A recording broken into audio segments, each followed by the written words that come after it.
Masalah produk, serahkan saja padaku. Sementara masalah promosi, kuserahkan pada kalian. Tidak sampai setahun, kalian akan menghasilkan banyak uang. Saat kalimat terakhir Jensen terucap, mata semua orang langsung membara. Seandainya kata-kata seperti itu datang dari orang lain, mereka pasti akan mengira itu hanya angan-angan belaka. Akan tetapi itu keluar dari Jensen sendiri. Dia adalah Dr. Jensen dari Aula Singlin. Dirinya memiliki kepercayaan diri untuk mengatakan ini, harusnya memang benar memiliki resep semacam itu. Tampaknya aliansi bisnis mereka benar-benar akan membangun Huaxia. Di samping itu, perusahaan yang tidak bergabung sebab hanya menyaksikan perseteruan ini, kemungkinan mereka akan menyesal sampai akhir hayat. Setelah rencana bisnis dijelaskan secara kasar, sisanya diserahkan kepada Natasha untuk diselesaikan. Saat Jensen pergi, dia memanggil Tuan Besar Jacob. Mereka berdua berjalan di sepanjang koridor perusahaan. Tuan Besar Jacob, aku juga tahu tujuanmu, tapi aku benar-benar sangat asing dengan keluarga Wilbert. Apalagi, menjadi pewaris keluarga Wilbert, kurasa terlalu mendadak, bahkan keluarga Wilbert pun bisa melakukannya. Selain itu, ada banyak orang yang tidak setuju akan itu, ucap Jensen pada Tuan Besar Jacob. Tuan Besar Jacob tersenyum. Panggil aku Paman Jacob. Aku sudah membicarakannya, siapa yang berani tidak setuju? Mendengar dia bicara soal kecakapannya, Jensen menggelengkan kepala dengan pasrah. Dibandingkan dengan kebijakan penatua Jack yang selalu berhati-hati, Tuan Besar Jacob ini tampak jauh lebih bodoh, seolah-olah melakukan apapun seenaknya sendiri. Mungkin, ini merupakan integritas murah hati orang-orang dunia Jianghu. Paman Jacob, apakah ada kabar dari ayahku? Ayahmu? Ekspresi Tuan Besar Jacob berubah menjadi takjub. Dia menggelengkan kepalanya dan berkata, aku belum pernah melihat ayahmu sejak dia bertemu denganku 3 tahun lalu. Jensen langsung merasa sedikit menyesal dan bertanya, Paman Jacob, apakah ayahku berasal dari sekte tersembunyi? Melihat Jensen menanyakan hal ini, penatua Jack menghela napas, kamu juga tahu sekte tersembunyi, sepertinya kamu harus berhubungan dengannya, jujur saja, ayahmu memang anggota sekte tersembunyi, tetapi dia juga anggota dunia Jianghu. Dia dikenal sebagai Kaisar Naga. Benar saja. Napas Jensen sedikit pendek, sebenarnya dia sudah menebak jawaban ini. Lagi pula, untuk membuat Tuan Besar Jacob sangat menghormati ayahnya, bagaimana mungkin ayahnya hanya menjadi master dunia Jianghu biasa? Apakah ada cara untuk menemukannya? Jensen kembali bertanya. Tuan Besar Jacob menggelengkan kepalanya, menyebabkan Jensen sangat kecewa. Jensen, sebenarnya saat ayahmu pergi, dia mengatakan, bila kamu menjalani hidup sebagai orang biasa, maka keluarga Wilbert tidak perlu memperdulikan MU. Tetapi, kalau kamu memilih menjadi orang besar, maka keluarga Wilbert kami harus membantu menuntunmu. Saat ini, Tuan Besar Jacob berkata lagi, selama bertahun-tahun, kamu telah bangkit dari kota Asmenia hingga sampai ke ibu kota. Aku juga sudah mengawasimu, tapi aku tidak ikut campur dalam urusanmu. Sampai kamu mencapai tingkat tertentu, aku tahu bahwa kamu telah memilih untuk menjadi orang besar. Oleh sebab itu, keluarga Wilbert ingin membantumu. Tentu saja, kalau kamu tidak mau, dan aku tetap akan menghormatimu. Tapi, ayahmu meninggalkan satu rangkaian jurus unik saat itu. Kalau kamu memilih untuk menjadi orang besar, dia akan menyalurkannya padamu. Keterampilan unik ini tidak akan menjadikan kamu penguasa Huaxia, tetapi setidaknya kamu akan dapat melihat dunia Jianghu yang sebenarnya. Rangkaian jurus unik ini disebut pukulan amarah naga. Setelah Tuan Besar Jacob mengatakan itu, matanya sangat panas. Bahkan dia saja tidak dapat mengolah rangkaian jurus ini, sebab kekuatannya sangat besar, sampai-sampai mampu mengejutkan masa lalu. Pukulan amarah naga. Jensen sedikit mengerutkan keningnya. Seingatnya, ayahnya sepertinya tidak memiliki keterampilan seni bela diri lain selain mengajarinya Tai Chi. Mengingat lagi tentang tekniknya sendiri, selain Profound Ki dan energi vital, dia juga hanya mengandalkan api yang untuk pertarungan. Seperti kiranya Tai Chi dan pedang Tai Chi, itu tidak terlalu membantu, terutama Tai Chi, yang sangat kurang dalam menghadapi kekuatan transcenden. Sebaliknya, ilmu ringan badan, tangga awan vertikal, dan 8 trigram Wandering Step malah sangat membantu. Oke, aku akan belajar. Jensen pribadi juga ingin segera meningkatkan kekuatannya. Ikutlah denganku. Melihat Jensen menyetujuinya, Tuan Besar Jacob tidak bisa menahan rasa bahagianya. Dalam perjalanan kali ini, Gunung Wuling yang berada di timur laut ibu kota juga merupakan puncak utama Gunung Yan. Asapnya berkabut dan jarang ada orang di daerah ini. Apalagi setelah mengikuti jauh dengan Paman Jacob sebelumnya, perasaan mendengar kicau burung tapi tidak melihat wujudnya membuat Jensen merasa seperti memasuki negeri ajaib. Tuan Besar Jacob berjalan di depan dan menggunakan keterampilan ringannya untuk meluncur dengan kakinya di atas rumput. Kecepatannya cukup tinggi. Jensen menggunakan tangga awan vertikal mengikuti, bahkan hampir beberapa kali kehilangannya. Dia diam-diam cukup terkejut, kekuatan Tuan Besar Jacob ini sungguh tidak terduga. Meskipun dia meningkatkan ki melihat, tetap saja tidak bisa melihat batas Tuan Besar Jacob. Sementara Tuan Besar Jacob sesekali menoleh ke belakang, takut Jensen akan hilang. Tetapi, mendapati Jensen sedang mengikutinya dari dekat, hal itu membuatnya terkejut. Memang layak menjadi putra Kaisar Naga, saat ini, ilmu ringan badan merupakan yang terbaik di dunia. 1 jam kemudian, Tuan Besar Jacob berhenti di depan sebuah lembah gunung yang luar biasa. Lembah gunung tersebut dikelilingi oleh pegunungan, ada rumah-rumah jerami di depannya, gemericik asap dari cerobong dapur. Rumah jerami itu sepertinya dihuni orang. Paman Jacob sudah tiba. Seorang pria tua botak keluar, mengenakan rompi dan sandal jepit, memegang panci besi di tangannya. Dia tampak sedang bersiap untuk memasak. Di permukaan, dia terlihat sangat biasa. Jensen terkejut bukan main. Dia adalah orang tua yang tidak bisa melihat. Huaxia layak memiliki naga tersembunyi dan harimau berjongkok. Mungkin orang tua ini berada di luar daftar peringkat dunia Jianghu. Pak Tua Modi, ini anak Kaisar Naga. Tuan Besar Jacob menunjuk Jensen. Panci besi di tangan pria tua botak itu jatuh ke tanah dengan bunyi gedebuk. Dia gemetar dengan mata yang lembab. Bluk! Dia berlutut dan berteriak, Tuan Muda. Jensen tiba-tiba merasa sedikit aneh. Apanya yang Tuan Muda? Tuan Besar Jacob yang tampak sudah terbiasa dengan ini, dia tersenyum seraya berkata, Jensen, saat itu seorang master asing datang untuk membunuhnya, yaitu Pangeran Vampir. Pak Tua Modi hampir tewas karena dihisap olehnya, tetapi ayahmu berhasil memukul mundur Pangeran Vampir tersebut dan menyelamatkan nyawa Pak Tua Modi. Jensen mengangguk. Sepertinya ayahnya membantu banyak orang. Dia cukup bangga melihat bagaimana para master ini menghormati ayahnya. Berdiri. Melihat Pak Tua Modi berlutut, Jensen pun ikut tersenyum. Terima kasih, Tuan Muda. Pak Tua Modi berdiri, sikapnya masih sangat hormat. Pak Tua Modi, sesuai dengan instruksi Kaisar Naga, aku sudah membawa Tuan Muda ke ruang rahasia. Kamu masih memiliki jurus unik itu, kan? Ucap Paman Jacob lagi. Pak Tua Modi sangat senang, matanya berkaca-kaca seraya berkata, ada, jurus andalannya masih ada. Aku menjaganya siang dan malam. Terima kasih atas kerja kerasmu. Setelah Tuan Muda mencatat jurus andalan tersebut, misimu sudah selesai. Tuan Besar Jacob mengangguk lega, lalu menoleh ke arah Jensen dan berkata, ayahmu meninggalkan pukulan amarah naga saat itu, karena takut jurus andalannya akan tersebar di dunia Jianghu. Oleh karena itu, dia mempercayakan Pak Tua Modi untuk membantu menjaganya. Begitu pula Pak Tua Modi, dia tidak berani lalai dalam menjaganya siang dan malam, penjagaan ini dia lakukan selama 8 tahun. Sebenarnya, orang luar tidak akan menjangkau hutan yang dalam ini, tetapi Pak Tua Modi keras kepala. Selama Tuan Muda belum datang, dia tidak akan pergi selama sisa hidupnya. Mendengar hal itu, Jensen terperangah. Dia juga kagum oleh sikap keras kepala Pak Tua Modi. Dia tersenyum dan berkata, Pak Tua Modi, karena aku sudah di sini, mulai sekarang kamu bebas.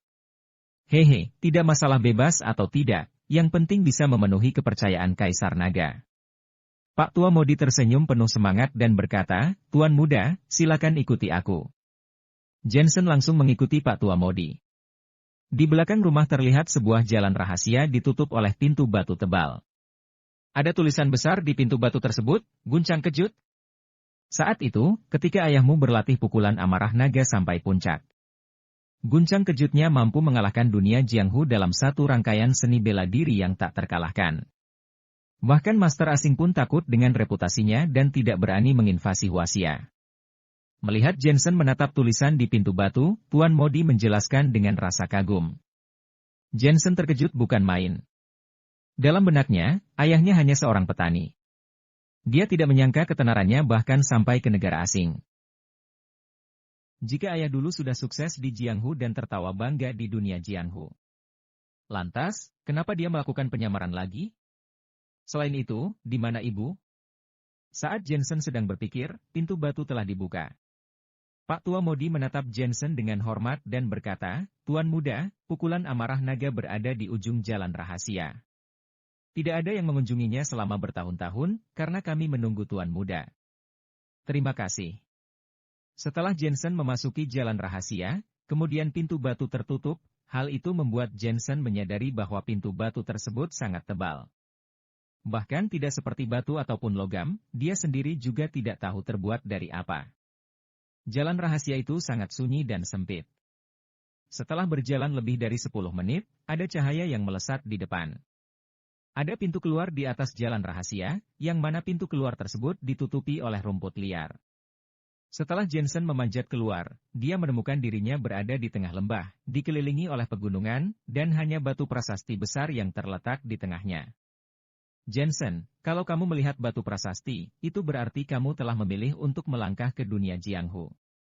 Begitu mendekat, Jensen melihat tulisan tangan ayahnya terukir di batu prasasti. Jensen tiba-tiba merasa bersemangat. Semenjak kepergian ayahnya dari rumah, baru kali ini dia melihat kata-kata peninggalan ayahnya.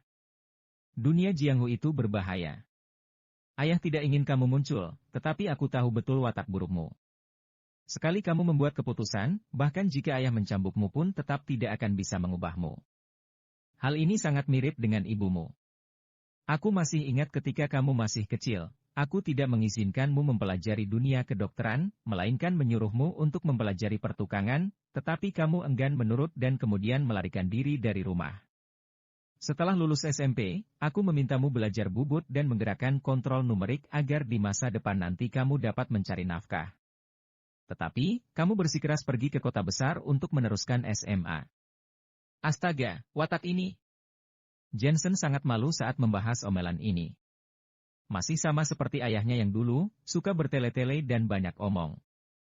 Tak terbayangkan, pria yang banyak bicara terhadap wanita tua di desa itu ternyata adalah legenda Jianghu dunia. Terus melihat ke bawahnya, yang tercatat di sana adalah pukulan amarah naga, tentu dipenuhi dengan banyak kata-kata. Ini merupakan teknik berlatih seni bela diri. Anehnya, ada banyak kesamaan dengan Tai Chi dalam teknik berlatih ini, terutama pemanfaatan kekuatan. Pantas saja ayah menyuruhnya belajar Tai Chi sejak kecil. Diperkirakan bahwa jika seni bela diri ini diperoleh dari orang lain, mungkin tidak akan dapat dikembangkan. Selain itu, dia mengatakan bahwa setelah mencatat teknik pengembangan ini di buku rahasia, dia akan menghancurkan batu prasasti. Kalau tidak, dia tidak bisa pergi dari sini. Pupil mata Jensen melotot. Ayah sangat serius seperti biasanya. Jika dia tidak bisa mengembangkannya, bukankah itu artinya akan terjebak dan meninggal di tempat ini? Dia melihat sekeliling dan menemukan bahwa gunung itu setinggi tembok kota yang dikelilingi oleh bebatuan besar. Adapun jalan untuk datang ke sini, diperkirakan pintu batu tersebut akan sulit untuk dihancurkan. Sepertinya, satu-satunya jalan adalah mengikuti instruksi ayah. Kemampuan mengingat Jensen berbeda dengan masa lalu. Hanya dengan membacanya 2 kali, dia langsung bisa mengingat poin-poinnya. Teknik pengembangan berhubungan dengan 8 meridian tubuh manusia. Jensen merupakan seorang dokter, tentu hal ini tidak sulit baginya. Dia mengerahkan Profound Ki sesuai dengan teknik pengembangan. Di awal berlatih, dia merasakan Profound Ki bergetar di tubuhnya, sungguh hal yang aneh. Pukulan amarah naga memiliki 5 tingkatan besar, yaitu guncang bumi, guncang darah, guncang tulang, guncang jiwa dan guncang kejut. Setiap satu tingkatan, kekuatannya hampir mencapai 2 kali lipat. Menurut ayah Jensen, dia sudah mempelajari guncang bumi dan berhasil menghajar transcendent yang tak terkalahkan. Rangkaian seni bela diri ini sangat tangguh dengan energi vital dan Profound Ki sebagai pelengkapnya. Profound Ki berguncang, selain itu tidak memunculkan apa-apa lagi. Kekuatan ini terasa hampir sama dengan Tai Chi, hanya saja lebih kuat. Dengan mengandalkan kekuatan guncangan, maka akan mampu hancurkan meridian lawan. Ini seperti seni bela diri ini untuk melawan sapi melintasi gunung. Jensen menaikkan rasa penasarannya dan berlatih dengan sabar. Sejak tubuhnya diubah oleh darah Raja Mayat Darah, kualitasnya telah melebihi orang biasa. Ingatan dan pemahamannya bahkan telah mencapai batas yang menakutkan. Sehari semalam berlalu dengan tenang. Meski belum tidur semalaman, Jensen tidak merasa lelah, melainkan merasakan jiwanya bergetar. Sebelum sampai ke batu prasasti, telapak tangannya menyentuh dengan ringan. Permukaannya tampak biasa tetapi gelombang kekuatan guncangan seketika mulai menyebar. Awalnya tidak berjalan dengan baik, ada bebatuan yang jatuh dari permukaan.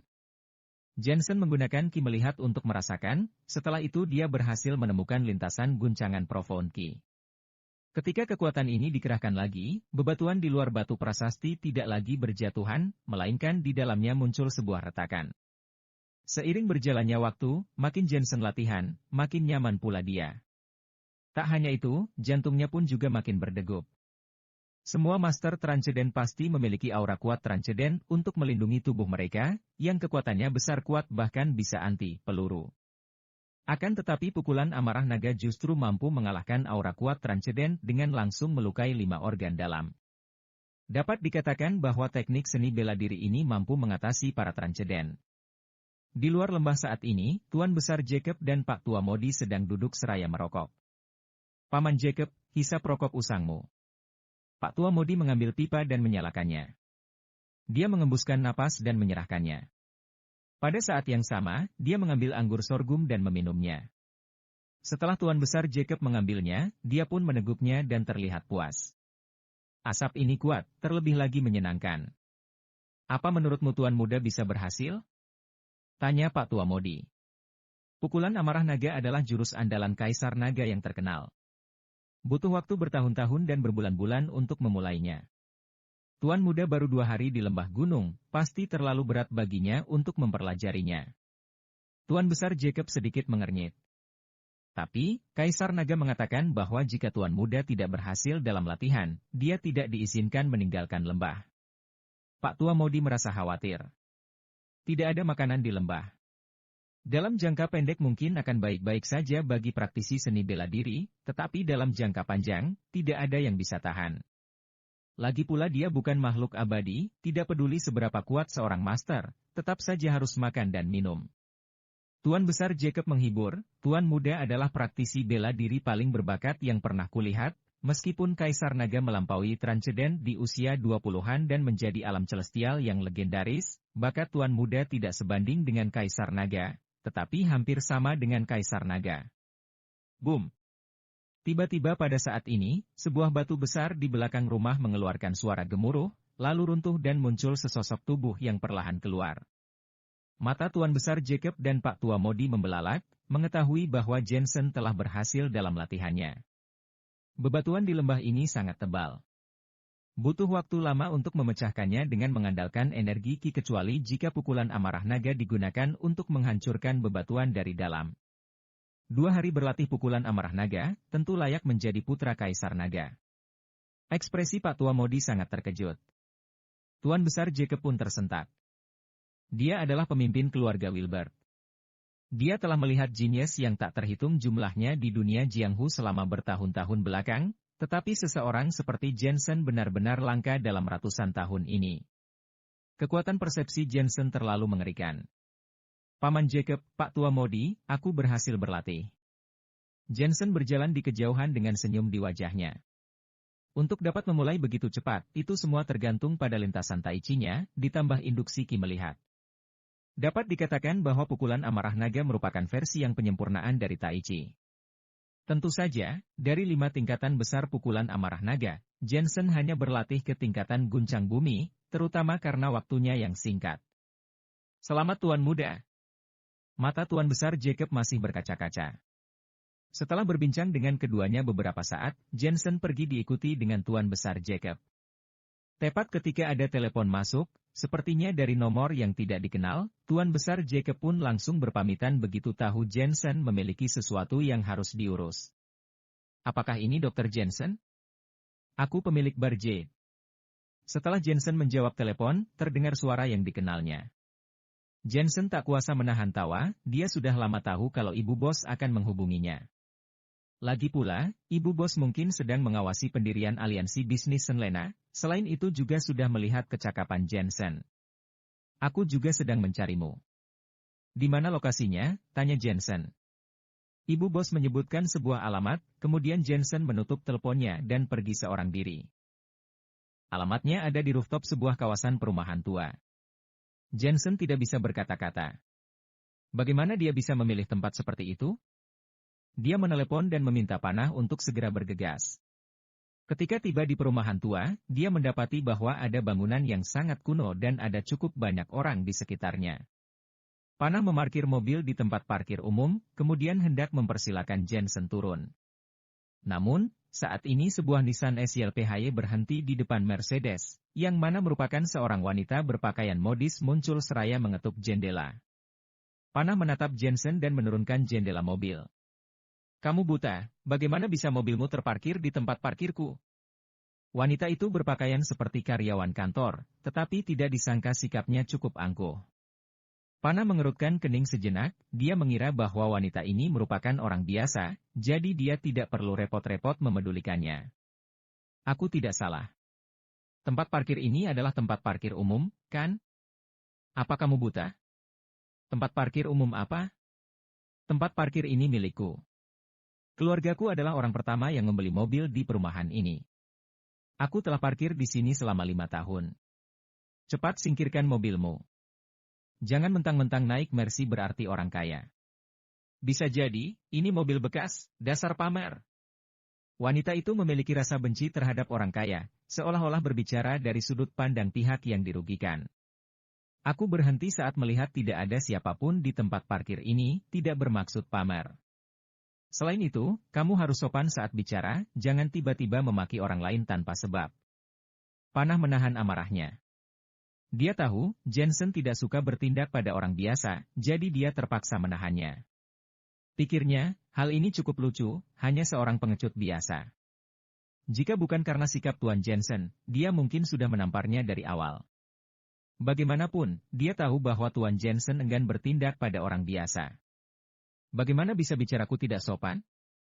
Cepat serahkan tempat parkirnya. Jangan bertele-tele. Wanita itu terlihat tidak sabar. Panah tidak mau repot-repot berselisih dengannya. Dia kembali menyalakan mobil dan berniat mencari tempat lain. Namun, ini adalah perumahan tua, yang mana sulit sekali untuk menemukan tempat parkir. Dia takut membuang-buang waktu Tuan Jensen. Kamu bawa mobilnya ke depan. Melirik Nissan SLPHY yang berhenti di depan Mercy, aura Panah merasa tidak enak. Untuk apa kamu bicara keras-keras, mentang-mentang naik Mercy bisa seenaknya menindas pihak yang dirugikan. Wanita itu menjawab dengan tidak senang, matanya melirik Jensen di kursi belakang, lalu tertawa, masih muda, tangan dan kakinya juga lengkap, tetapi menyuruh sopir untuk mengemudi. Pasti anak orang kaya seperti ini yang membuat bangkrut? Setelah mengatakan itu, dia hendak melajukan mobilnya. Panah, turun. Tiba-tiba, terdengar suara Jensen. Panah terlihat senang. Sepertinya Tuan Jensen enggan menyerahkan tempat parkirnya. Apa maksudnya? Tadi bilangnya mau pergi, sekarang tidak jadi. Aku sudah bilang, ini tempat parkir keluargaku, mau tidak mau aku harus parkir di sini.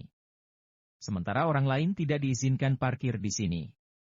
Wanita itu awalnya ingin mengusir. Setelah mendengar perkataan Jensen, dia menjadi marah. Saat ini, Jensen berjalan menunduk dan menatap wanita ini dengan ekspresi tenang.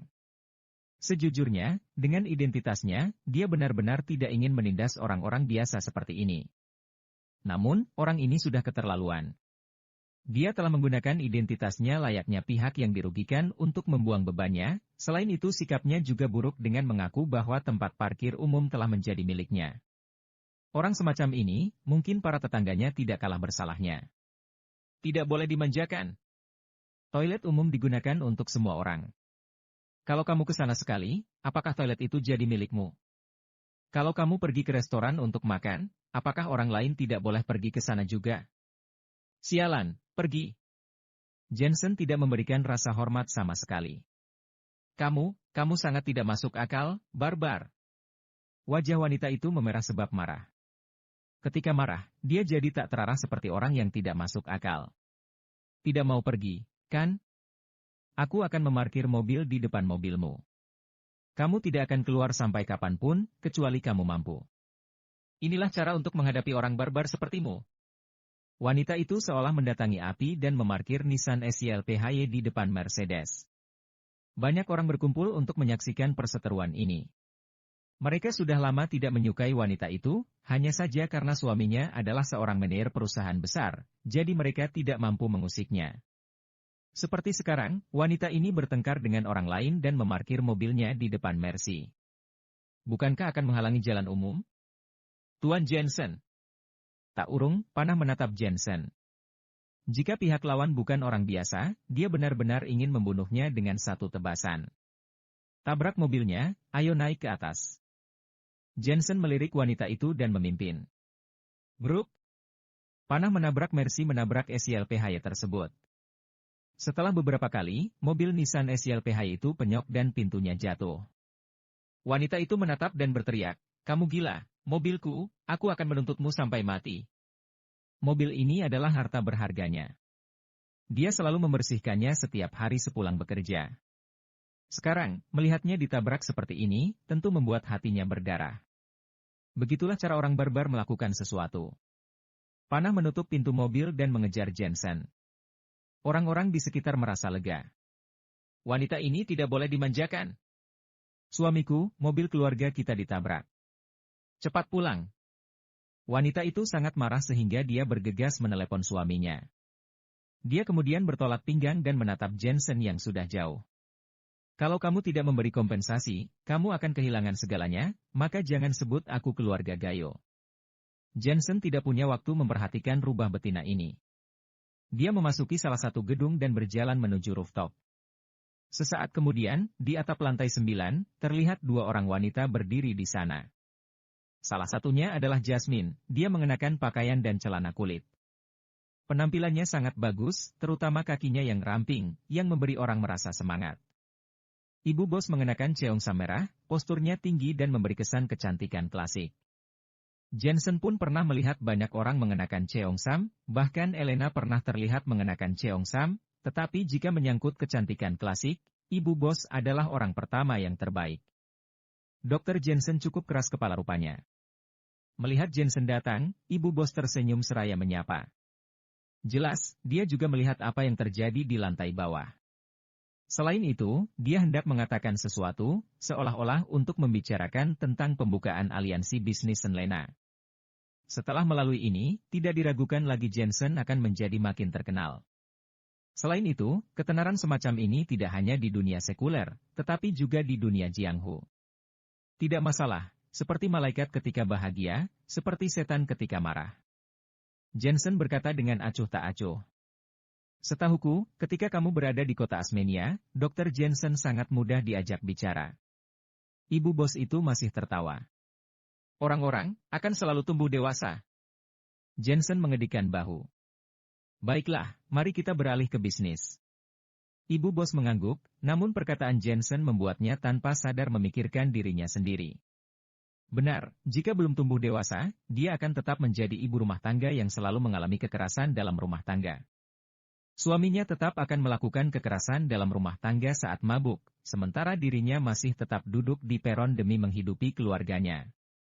Jika putranya tidak jatuh dari lantai 5 dan meninggal saat bermain, dia pasti tidak akan tumbuh dewasa. Yang membuatnya bergidik adalah saat kematian putranya, suaminya masih mabuk. Bahkan meski mengetahui kondisinya setelah itu, suaminya tetap mengatakan pada dirinya untuk tetap menatap ke depan. Setelah itu, tidak ada lagi yang tersisa. Tidak ada rasa bersalah, tidak bertanggung jawab, masih malas-malasan, mabuk dan membawa wanita muda setiap hari. Tentu saja karena kalimat itu, dia akhirnya mengakhiri hidup suaminya. Ibu bos sedang memikirkan apa? Melihat ibu bos melamun, Jensen memanggil sambil tersenyum. Lewat mata ibu bos, dia sudah melihat ceritanya. Orang-orang selalu tumbuh dewasa. Kalimat ini mungkin mengingatkannya pada masa lalu. Dr. Jensen, aku tidak tahu untuk apa kamu mencariku. Ibu bos menarik kembali pikirannya dan bertanya sambil tersenyum. Kamu pastinya tahu kalau istriku hilang, kan? Aku ingin mempercayakanmu untuk membantuku menemukannya. Jensen langsung ke intinya. Dr. Jensen, apakah kamu bercanda? Dragon Holemiu ada di seluruh ibu kota. Setiap angin maupun hujan tidak akan bisa lepas dari pandanganmu. Bagaimana aku bisa membantu kamu? Ibu bos itu masih tersenyum. Jensen menggelengkan kepalanya. Ibu bos, katakan saja apa yang kamu inginkan. Aku bisa menjanjikannya padamu. Dia tahu bahwa ibu bos mengatakan ini dengan sengaja, hanya untuk membuat penawaran. Jika ingin mendapatkan berita dari Barjade, maka harus membayar sejumlah chip terlebih dahulu. Berbincang dengan Dr. Jensen memang menyegarkan. Dia ada di sekte Yuhua. Ibu bos mengangguk dan berkata, istrimu dibawa pergi oleh sekte tersembunyi. Bahkan lebih sulit mencari tahu tentang sekte tersembunyi daripada mencari tahu tentang surga. Jensen mengatakan apa yang diketahuinya. Mata ibu bos itu berbinar. Jauh lebih nyaman untuk memiliki lokasi yang tepat, tetapi aku ingin membuktikan apakah yang kamu katakan benar. Begini saja, aku akan memberimu kabar dalam waktu setengah bulan. Jensen mendengar maksudnya. Dia sepertinya tahu di mana sekte Yuhua berada. Ibu bos ini memang misterius. Baiklah. Jensen mengangguk, selanjutnya, Bu bos ingin apa? Aku ingin kamu membantu memeriksa pamanku. Ibu bos itu tertawa. Harus memilih hari baik terlebih dahulu dan sekarang tepatnya. Jensen ingin menyelesaikan masalah ini dengan cepat, jadi dia langsung menyetujui untuk memeriksa. Ini adalah hal yang dia kuasai, tentu bukan masalah besar. Beberapa orang turun dan melihat kerumunan di sana. Dari kejauhan, mereka mendengar wanita itu mengumpat seperti tikus. Suamiku, lihat mobil kita yang baru dibeli ditabrak seperti ini. Orang-orang itu begitu sombong. Benar-benar keterlaluan, memangnya orang kaya itu hebat, hah? Suara seorang pria datang, diikuti dengan suara mobil yang dihancurkan. Ketika Jensen berjalan dengan beberapa orang, dia melihat seorang pria dan wanita muda melompat di atas Mercy dan menghancurkannya terus-menerus. Jensen mengerutkan keningnya dan menyaksikan pria itu menendang kaca spion. Sudah datang rupanya? Berani menindas orang biasa seperti kita, bukan? Jangan mengira kamu berani memukulku, lantas aku tidak berani menghancurkanmu. Melihat Jensen datang, wanita berpakaian modis itu menunjuk Jensen dengan bertolak pinggang seraya memarahinya. Orang macam ini memandang semua serba salah, apa yang orang lain lakukan selalu salah, sementara yang dia lakukan selalu benar. Semuanya, lihat, inilah orang kayanya. Rekam dan posting di internet, sehingga semua orang bisa melihat wajah mereka. Pria itu juga berteriak, seolah dia sudah punya alasan. Sayangnya, hanya sedikit orang yang menanggapi mereka. Semua orang tidak bodoh. Ibu bos dan Jasmine sama-sama tersenyum, dia enggan ikut campur dalam masalah ini. Jensen menggelengkan kepalanya, dia benar-benar tidak tahu harus berkata apa. Takut? Biar ku beritahu, meskipun kami miskin, kami tidak mudah untuk dibodohi. Kamu sudah menabrakkan mobil kami, berikan uang kompensasi sebagai permintaan maaf. Selain itu, masih ada kompensasi untuk waktu kita yang hilang, kerusakan mental, dan jika kurang 1 yuan saja masalah ini tidak akan selesai. Melihat Jensen menggelengkan kepalanya, mereka berdua menjadi makin sombong, sehingga hampir saja mengambil pengeras suara untuk memberitahu semua orang. Lapor polisi. Jensen menoleh ke Panah. Panah segera menelepon. 10 menit kemudian, sebuah mobil polisi datang. Polisi sudah datang, kalau begitu mari kita lihat siapa yang akan menderita kerugian. Pasangan muda itu tidak takut sama sekali, mereka melompat keluar dari mobil untuk meminta polisi mengadili. Polisi, aku manajer regional grup Verosena. Kamu bertanggung jawab atas daerah ini, kan? Ketua kalian, Bos Freddy, adalah sahabat karib. Pria itu sejak awal ingin membuat relasi.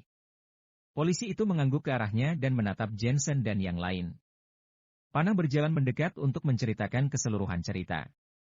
Setelah Panah selesai berbicara, para polisi sedikit mengerutkan kening, lalu menatap pasangan sombong itu sembari bertanya-tanya apakah mereka sudah gila. Benar, Mercy ini memang dikemudikan oleh orang kaya, tetapi kamu tidak bisa memeras kekayaannya. Lagi pula, tidak ada uang yang berasal dari angin kencang.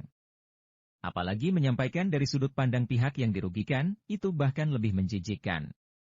Ini tempat parkir umum, mobil siapa yang lebih dulu sampai boleh parkir di sini? Kalian salah jika bersikap seperti ini. Polisi lebih dulu mengkritik pasangan muda itu.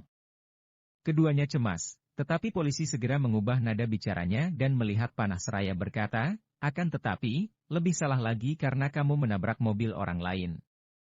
Pasangan muda langsung senang, mengira bahwa mereka telah mendapatkan relasi yang baik, sehingga polisi ini membantu mereka. Polisi, cepat tangkap mereka dan masukkan ke penjara. Omong-omong, kompensasi waktu yang terbuang, kompensasi kerusakan mental, tidak boleh kurang dari 1 yuan pun. Pria itu berteriak asal-asalan seraya menatap Jensen dan panah dengan wajah bangga. Seolah-olah dia sedang menyampaikan, melawanku? Kamu tidak akan bisa melawanku. Kerusakan mobil harus diganti. Ini sudah diatur oleh undang-undang. Polisi melanjutkan, hal ini tergantung pada apakah itu pribadi atau umum. Setelah mengatakan itu, dia menatap Jensen. Umum. Jensen berkata samar dan berkata pada panah, ambil asuransinya dan lihat berapa banyak yang harus dibayar. Jangan sampai kurang 1 yuan pun. Panah buru-buru menelepon. Kebetulan ada petugas asuransi di perumahan yang cepat-cepat datang. Kemudian mereka memotret dan menentukan kerusakannya. Total kompensasi sekitar 80.000 yuan, yang merupakan kerugian awal. Petugas asuransi menatap Jensen. Aku akan memberinya 100.000 yuan, 20.000 yuan untuk kompensasi kerusakan mental. Jensen mengangguk. Baiklah, aku akan membayar apa yang harus kubayar. Sekarang giliran mereka. Mari kita lihat berapa banyak kerusakan pada mobilku. Pihak asuransi dengan bergegas memberikan penilaian kerugian mobil Jensen. Setelah selesai, dia berkata, Tuan Jensen, mobil kamu diimpor. Cat mobil, jendela, dan pintunya hancur. Kerugian awalnya adalah 2 juta. 2 juta. Kedua pasangan muda sontak membelalak. Sebelumnya, terasa menyenangkan saat menghancurkan mobil, tanpa disangka bahwa mobil Jensen ternyata semahal itu. Dalam pandangan mereka, membeli asuransi kewajiban pihak ketiga 100.000 sudah cukup membuatnya bangkrut. Ternyata itu adalah mobil impor. Mereka saling menyerang satu sama lain. Namun, bedanya, Jensen mampu membayar mobil mereka, sedangkan mereka tidak mampu membayar mobil Jensen. Polisi, aku tidak terima. Mereka hanya membayar sangat sedikit untuk menabrak mobilku.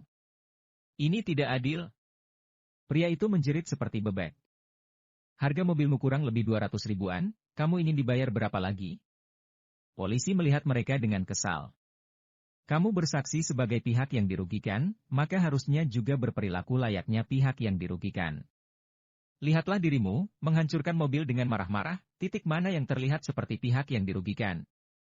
Sama halnya dengan, berkelahi dengan seseorang, tetapi orang tersebut memiliki uang, apakah kamu memilikinya? Hukum memang seperti ini. Kami mengikuti proses hukum. Polisi itu berkata lagi, tidak peduli apakah orang kaya atau orang biasa, siapapun yang melanggar hukum akan mengikuti prosedur hukum dan tidak akan menguntungkan kedua belah pihak. Bagus. Para penonton di sekitarnya bertepuk tangan satu demi satu, merasa sangat lega. Pasangan muda yang sombong ini, seharusnya sudah ada yang memberi mereka pelajaran sejak dulu. Halo, ini Tuan Muda Charlie, kan? Periksa manajer regional grup Verosena yang mengendarai SYLPHY, kemudian pecat dia. Saat ini, Jensen kembali memanggil Charlie. Setelah selesai, dia mengajak panah pergi.